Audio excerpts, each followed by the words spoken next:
दोस्तों आज हम बताएंगे भारत के कुछ रहस्यमय ग्रंथों के बारे में जिन्हें जानकर आपको अपने भारतीय होने पर गर्व होगा। दोस्तों एक तरफ हमारे देश के लोग उनका मजाक बनाते हैं, दूसरी तरफ बाहर के लोगों ने हमारे ग्रंथों का अध्ययन किया है। तो चलिए शुरू करते हैं आज का वीडियो। नमस्कार दोस्तों, स्वागत है हमारे YouTube चैनल के स्टोरी टेलिंग पर। और अभी तक आपने चैनल को सब्सक्राइब नहीं किया है तो प्लीज सब्सक्राइब कर लें। नंबर 1, विज्ञान भैरव तंत्र। दोस्तों वैसे तो तंत्र शास्त्र पर सैकड़ों पुस्तकें मिल जाएंगी, परंतु सबसे मुख्य है विज्ञान भैरव तंत्र। कहा जाता है ये पुस्तक भगवान शिव और माता पार्वती के संवाद में लिखी है। इस पुस्तक में भैरव तंत्र यानी पार्वती के द्वारा प्रश्न पूछे जाते हैं और भगवान शिव उसका उत्तर देते हैं। इस पुस्तक में रहस्यों के बारे में बताया गया है जिसे पढ़कर आप हैरान हो जाएंगे। नंबर 2, अष्टाध्यायी सूत्रवृत्ति। वालिनी द्वारा रचित दुनिया भर की प्रतिभा भाषा का ग्रंथ है। ये 500 वर्ष पुराना ग्रंथ है। इस किताब का नाम अष्टाध्याय इसके 8 अध्याय की वजह से पड़ा है। ऐसा कहा जाता है कि इन योग सूत्रों को समझने के बाद आप तेजस्वी ज्ञान की प्राप्ति होती है। इस ग्रंथ में अष्टांग योग की चर्चा भी की गई है। ये अष्टांग योग दुनिया के सभी ग्रंथों के दर्शनों का सार है जिसे मोक्ष की प्राप्ति होती है। नंबर 3, सामुद्रिक शास्त्र। यह शास्त्र भी रहस्यमय शास्त्र है जो जगत के संपूर्ण चरित्र को उजागर करके रख देता है। हस्तरेखा की समानताओं का एकमात्र ज्ञान है। सामुद्रिक शास्त्र मुखमंडल तथा संपूर्ण शरीर के अध्ययन की विद्या है।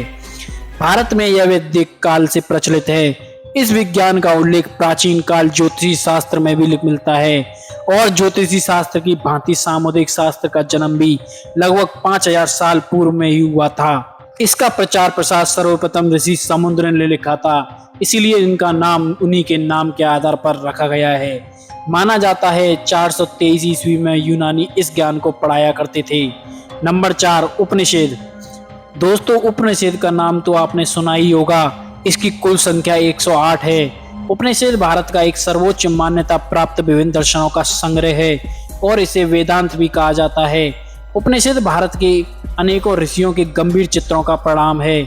उपनिषद के शब्द संचार से अनेकों धर्मों का जन्म हुआ। जगत गुरु आदि शंकराचार्य जी ने 10 उपनिषदों पर अपना ज्ञान लिखा। उन्हें प्रथम माना गया है। उपनिषद वेदों का सार उपनिषद में कई लौकिक और रहस्यों के बारे में बताया गया है। इसे पढ़कर आपके सोचने का नजरिया बदल जाएगा।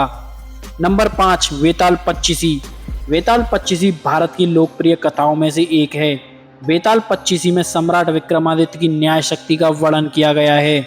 इसमें वेताल सम्राट विक्रमादित्य को प्रतिदिन एक कहानी सुनाता है और अंत में सम्राट से एक प्रश्न पूछता है। अगर सम्राट ने कुछ बोला तो वेताल पेड़ पर लटक जाएगा। अगर प्रश्न का उत्तर नहीं दिया तो सम्राट के सिर पर जाकर बैठ जाएगा। इसे भारत की पहली गोस्ट स्टोरी माना जाता है। माना जाता है वेताल पच्चीसी की कहानी की रचना ईसा पूर्व से 495 साल पूर्व हुई थी। कहा जाता है यह किसी पुरानी और अनोखी भाषा में लिखा गया था। आज इसका कोई भी अंश प्राप्त नहीं है। नंबर 6, अथर्ववेद। अथर्ववेद के सूत्रों को समझना बेहद ही कठिन है। इस वेद में कई तरह की विद्याओं का वर्णन किया गया है। वर्तमान में प्रचलित लेखिक विद्या का जन्म भी इसी ग्रंथ से हुआ है। दरअसल इस विद्या का जिक्र हमें अथर्ववेद के 13वें अध्याय में मिलता है। अथर्ववेद के अनुसार यदि किसी षड्यंत्र काल में आपका हित किया गया है तो आप किसी यक्ष का स्मरण करके ध्यान अवस्था में रहते हुए भी आराम पा सकते हैं कि आपके खिलाफ कहाँ कौन सा कुछ गलत हो रहा है। कुछ इस तरीके की विधायक विद्या योगी गाड़ीवान पर आती थी। इनका नाम गाड़ीवान इसीलिए था क्योंकि यह गाड़ी में ही सोते थे।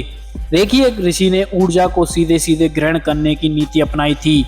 उनकी इसी विद्या का जापान में रेखी कहा गया है। और इसी के साथ आपको यह भी बता दें कि सम्मोहन यानी हिप्नोटिज्म का जन्म भी अथर्ववेद से ही हुआ है। नंबर 7, लाल किताब। कहा जाता है कि प्राचीन काल में आकाशवाणी होती थी और उसी आकाशवाणी के जरिए कुछ इस प्रकार के ज्ञान की बातें होती थी जो साधारण मनुष्य की सोच से भी परे हैं। जो उस वक्त ज्ञानी महात्मा ऋषि मुनि होते थे वे इतने ज्ञानी होते थे कि आकाशवाणी को सुनकर ही उसे याद कर लिया करते थे और एक पीढ़ी से दूसरी पीढ़ी को भी ज्ञान सुनाते थे।